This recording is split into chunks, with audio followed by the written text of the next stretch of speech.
प्रश्नों की बात करेंगे। और आज की करंट अफेयर का पहला प्रश्न है कि किसके द्वारा भारत का पहला बुलियन इंडेक्स, जिसका नाम है BULLDX बुल्डेक्स, लॉन्च किया जाएगा, और इसको लॉन्च किया जाएगा MCX के द्वारा। ये MCX क्या है, इसकी डिटेल देख लीजिए।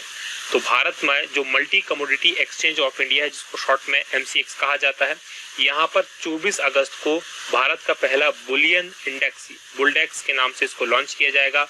और बुल्डेक्स क्या होता है, ये सोने चांदी जो उसको वस्तुओं के रूप में, यहाँ पर कमोडिटी के रूप में इसमें जो है व्यापार करने की अनुमति रहती है। तो इस बुल्डेक्स बाजार का आकार 50 का होगा और नकदी निगमित वायदा अनुबंधीय होगा। Multi commodity exchange of India की बात करें तो ये भारत में स्थित एक स्वतंत्र कमोडिटी एक्सचेंज है और इसकी स्थापना 2003 में हुई थी और इसका मुख्यालय मुंबई में है। आगे बढ़ेंगे, बात दूसरे प्रश्न की होगी कि स्वदेशी micro processor challenge innovate solutions, इसका शुभारंभ किसके द्वारा किया गया है?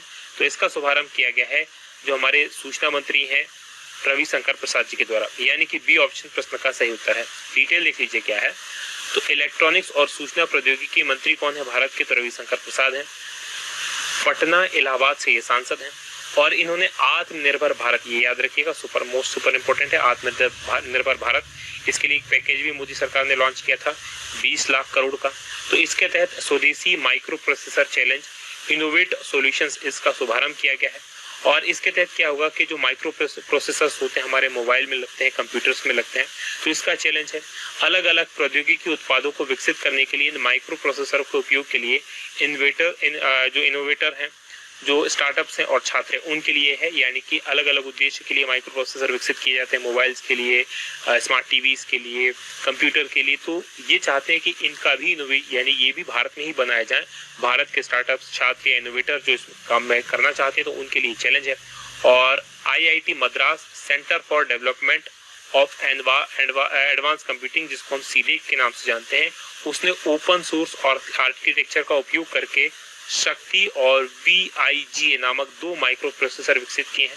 अगर आपसे प्रश्न पूछा जाए कि भारत का पहला स्वदेशी माइक्रो प्रोसेसर कौन सा है, तो इसका नाम शक्ति है।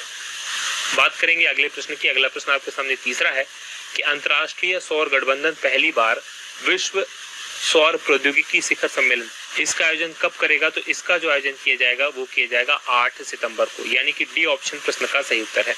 डिटेल देख लीजिए क्या है। तो अंतर्राष्ट्रीय सौर गठबंधन ये 8 सितंबर 2020 को पहली बार विश्व सौर प्रौद्योगिकी शिखर सम्मेलन इसको आयोजित करेगा और भारत के प्रधानमंत्री नरेंद्र मोदी जी जो हैं वो इस शिखर बैठक का उद्घाटन करेंगे, ये आपको याद रखना है।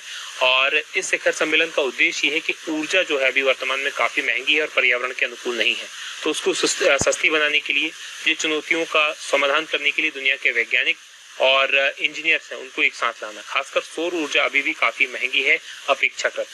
तो ISA यानी कि इंटरनेशनल सोलर अलायंस, इसका उद्देश्य सौर ऊर्जा से परिपूर्ण जो देश हैं जहां पर सूर्य चमकता है और 12 महीने, वहां पर एकजुट करके उनको सौर ऊर्जा उत्पादन को बढ़ावा दिया जाए। और बात करें अंतर्राष्ट्रीय सौर गठबंधन की, तो ये कर्क रेखा और मकर रेखा के बीच, क्योंकि कर्क रेखा और मकर रेखा के बीच ही सूर्य हमेशा चमकता है, तो इसके बीच स्थित राष्ट्रों का एक मंच है। और 30 नवंबर 2015 को इसकी स्थापना की गई थी। संयुक्त राष्ट्र जलवायु सम्मेलन जो कि COP21 के नाम से हुआ था पेरिस में, और भारत और फ्रांस ने मिलकर इसकी स्थापना की थी। इसके वर्तमान सदस्य देशों की संख्या 87 है और मुख्यालय इसका गुरुग्राम हरियाणा में है। और ये एकमात्र दुनिया का ऐसा अंतर्राष्ट्रीय गठबंधन है जिसका मुख्यालय भारत में है। आगे बढ़ेंगे, बात चौथे प्रश्न की होगी कि किस देश ने भारत के लिए 3 मिलियन पाउंड का इनोवेशन चैलेंज फंड लॉन्च किया है? और ये लॉन्च किया गया है यूनाइटेड किंगडम, जिसको हम सामान्य बोलचाल की भाषा में ब्रिटेन कहते हैं, उसके द्वारा। ये ऑप्शन प्रश्न का सही उत्तर है। डिटेल लिख लीजिए क्या है। तो ब्रिटेन सरकार के द्वारा भारत में 3 मिलियन पाउंड का एक इनोवेशन चैलेंज फंड शुरू किया गया है। मिलियन याद रखिएगा, 1 मिलियन बराबर होता है 10 लाख के। और इस नए लॉन्च किए गए फंड का उद्देश्य ये है कि भारत में अनुसंधान और विकास यानी R&D जो होती है उसको बढ़ावा दिया जाए और इसको कोविड-19 महामारी के द्वारा जो अर्थव्यवस्था और पर्यावरण के लिए जो चुनौतियां पैदा हुई हैं इस महामारी के कारण, तो इसका सामना करने के लिए प्रस्तावों का ये समर्थन करता है। यानी विशेष रूप से इसके लिए ये इनोवेशन फंड दिया जाएगा। और ये फंड जो है कोविड-19 महामारी और जलवायु परिवर्तन को संबोधित करने के लिए अकादमी और उद्योगों में वैज्ञानिकों की मदद करेगा। बात करते हैं ब्रिटेन की। यहाँ की राजधानी लंदन है, प्रधानमंत्री बोरिस जॉनसन है, मुद्रा यहाँ की पाउंड स्टर्लिंग है। 1 पाउंड स्टर्लिंग में लगभग 90 इंडियन रुपीस होते हैं। चलिए मैप में मैं आपको अब ब्रिटेन लिए चलता हूँ। तो जैसा कि आप स्क्रीन पर देख पा रहे हैं, ये हमारा भारत है, ये हमारा भारत है। और हमारे भारत से अगर आपको जाना है कहाँ पर, अगर आपको जाना है, देखिए यहाँ पर यूनाइटेड किंगडम, तो ये भारत है, और भारत से यूनाइटेड किंगडम देखेंगे तो यहाँ पर स्थित है। ये जगह कौन सी है, तो ये यूरोप है, और यूरोप में ब्रिटेन या यूनाइटेड किंगडम यहाँ पर स्थित है, राइट। यहाँ पर आप देखेंगे एक्चुअल में जो यूनाइटेड किंगडम है वो 4 देशों से मिलकर बना है। कौन कौन से 4 देश हैं, तो ये वाला जो देश कहलाता है, ये वाला हिस्सा स्कॉटलैंड कहलाता है, ये वाला जो देश कहलाता है, यहाँ से अधिकांश हिस्सा ये वाला जो देश कहलाता है, ये कहलाता है, इसका नाम जो है वो इंग्लैंड है, और ये छोटा सा हिस्सा वेल्स का है। यहाँ पर चौथा देश जो है ये उत्तरी आयरलैंड है। तो ये चारों देश मिलकर क्या कहलाते हैं, ये यूनाइटेड किंगडम बनते हैं। ये आपको याद रखना है। आगे बढ़ेंगे, बात करेंगे अगले प्रश्न की। अगला प्रश्न आपके सामने 5वां है कि Atal ranking of institute on innovation achievements, इसकी सूची में पहले स्थान पर कौन सा संस्थान रहा है। तो इस सूची में जो पहले स्थान पर संस्थान रहा है वो है IIT मद्रास, यानी कि सी ऑप्शन प्रश्न का सही उत्तर है, और ये दूसरी बार इस सूची में पहले स्थान पर रहा है। डिटेल लिख लीजिए क्या है, तो मद्रास में जो भारतीय प्रौद्योगिकी संस्थान यानी कि IIT है, वो लगातार दूसरे साल भी भारत के शीर्ष नवाचार शैक्षणिक संस्थानों की सूची में पहले स्थान पर रहा है, यानी कि यहाँ पर सबसे ज्यादा इनोवेशंस होने हैं। और ये प्रतिष्ठित संस्थान जो है Atal ranking of institute of innovation achievements में इसने पहला स्थान दर्ज किया है। याद रखिएगा, इस रैंकिंग की शुरुआत 2019 में हुई थी, यानी पिछली बार हुई थी, और पिछली बार भी IIT मद्रास ही नंबर 1 पर था। इस सूची में दूसरे स्थान पर IIT बॉम्बे और तीसरे स्थान पर IIT दिल्ली है। आगे बढ़ेंगे, बात करेंगे 6वें प्रश्न की कि किसने एशियाई विकास बैंक का उपाध्यक्ष बनने के लिए निर्वाचन आयुक्त के पद से इस्तीफा दिया है, और ये इस्तीफा दिया गया है अशोक लवासा के द्वारा, यानी कि बी ऑप्शन प्रश्न का सही उत्तर है।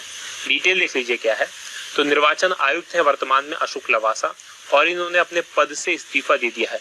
अब मुझे आप कमेंट करके बताइएगा कि भारत के मुख्य निर्वाचन आयुक्त कौन है, तो ये कमेंट करके जरूर बताइएगा कि भारत के मुख्य निर्वाचन आयुक्त वर्तमान में कौन है। और लवासा अगले महीने फिलीपींस में स्थित है जो एशियाई विकास बैंक, वहां पर उपाध्यक्ष के रूप में अपना पदभार ग्रहण करेंगे, और जुलाई 2020 में एशियाई विकास बैंक ने उनको इस पद पर नियुक्ति की घोषणा की थी कि उनको उपाध्यक्ष बनाया जाएगा। बात करते हैं एशियाई विकास बैंक की, यानी ADB। इसका मुख्यालय मनीला में है, जो कि फिलीपींस की राजधानी है, और इसकी स्थापना हुई थी 16 दिसंबर 1966 को। वर्तमान में 68 देश इसके सदस्य हैं। आगे बढ़ेंगे, बात 7वें प्रश्न की होगी कि सत्यपाल मलिक को किस राज्य का राज्यपाल नियुक्त किया गया है। तो इनको राज्यपाल बनाया गया है कहाँ का, मेघालय का। अभी तक ये गोवा के राज्यपाल हुआ करते थे, यानी कि डी ऑप्शन प्रश्न का सही उत्तर है। डिटेल लिख लीजिए क्या है, तो गोवा के राज्यपाल सत्यपाल मलिक, इनको मेघालय के राज्यपाल के रूप में नियुक्त किया गया है, और ये मेघालय में तथागत राय का स्थान इन्होंने लिया है, यानी मेघालय में अभी तक तथागत राय राज्यपाल हुआ करते थे। अब जो गोवा का राज्यपाल का पद खाली हो गया, तो ऐसे में महाराष्ट्र के जो राज्यपाल है भगत सिंह कोश्यारी को गोवा के राज्यपाल का कार्यभार भी दिया गया है। मलिक की बात करें तो 2018-19 में जम्मू कश्मीर के राज्यपाल थे, और ये उस समय राज्यपाल थे जब वहां पर जो अनुच्छेद 370 है उसको निरस्त कर दिया गया था, 35A को निरस्त किया गया था। तो उस समय जम्मू कश्मीर के राज्यपाल सत्यपाल मलिक ही थे। आगे बढ़ेंगे, बात मेघालय की करेंगे। यहाँ की राजधानी क्या है, तो यहाँ की राजधानी शिलोंग है।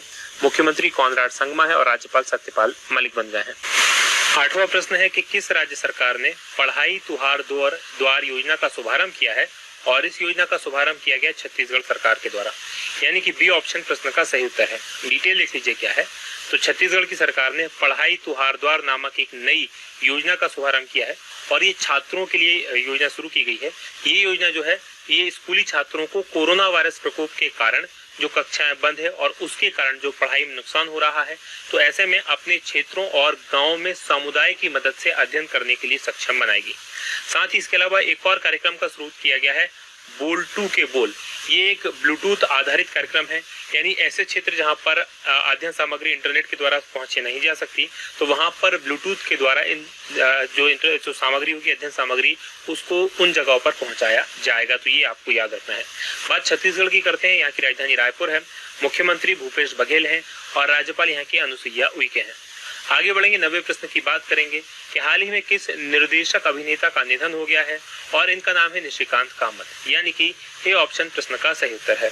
डिटेल लिख लीजिए क्या है, तो निर्देशक अभिनेता निशिकांत कामत, इनका निधन हो गया है, और इनके निर्देशन में बनी पहली एक मराठी फिल्म थी। इन्हें पहली फिल्म मराठी बनाई थी जिसका नाम है डोंडीवली फास्ट, और इसी को मराठी में सर्वश्रेष्ठ फीचर फिल्म का राष्ट्रीय फिल्म पुरस्कार भी जीता था इनकी इस फिल्म ने।